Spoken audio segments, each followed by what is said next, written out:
Makanan ini sering dianggap aman oleh pasien gagal ginjal, tapi sebetulnya ini bisa menyebabkan kondisi ginjal Bapak Ibu mengalami penurunan yang sangat drastis. Nah, apa itu? Yuk kita bahas. Tapi sebelum itu wajib untuk konsultasi terlebih dahulu agar tepat penanganan dan solusinya. Buat Bapak dan Ibu yang mau konsultasi sama saya, silakan pencet tombol plus yang ada di sini agar nanti komunikasi kita nggak dibatasi dan saya bisa membalas pesan dari Bapak Ibu. Komen mau konsultasi dan jangan lupa di-share. Semoga jadi amal jariah.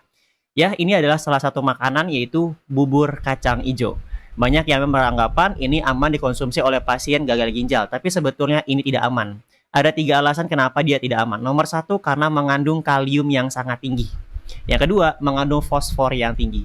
Nah, ketika Bapak Ibu konsumsi dua elektrolit ini sekaligus, dia tinggi kalium, tinggi fosfor, itu akan memperberat kerja ginjal Bapak Ibu. Karena fungsi dari ginjal atau tugas dari ginjal selain untuk memfilter darah atau mencuci darah juga untuk menyeimbangkan elektrolit dalam tubuh, ya ini kalium dan juga fosfor yang tinggi. Kalau penumpukan kalium dalam darah itu terjadi, akan memperberat kerja ginjal, ya, dan akan berisiko mengalami gangguan irama pada jantung atau aritmia. Ini komplikasi ke jantung karena penumpukan kalium dalam darah tadi. Jadi perlu dihindari.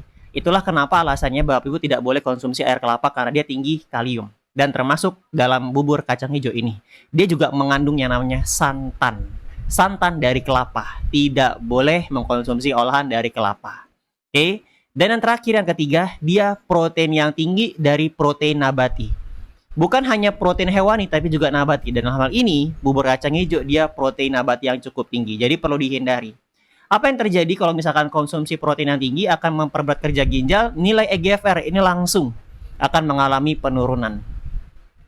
Dan kreatin urium pasti naik. Maka dari sekarang yuk dipelajari lagi kandungan pola makan yang Bapak Ibu konsumsi setiap hari. Karena kalau misalkan diatur pola makan dengan tepat, dia akan mencukupi kebutuhan nutrisi, akan membuat nilai kreatin dan urium Bapak Ibu ini turun. Jadi sebetulnya nilai kreatin urium turun itu bisa stabil, tidak naik lagi selagi tepat. Kontrol dulu faktor risikonya dari diabetes, hipertensi, asam urat, dan kolesterol. Barulah atur pola makan dan cukupi juga lengkapi kebutuhan nutrisi harian.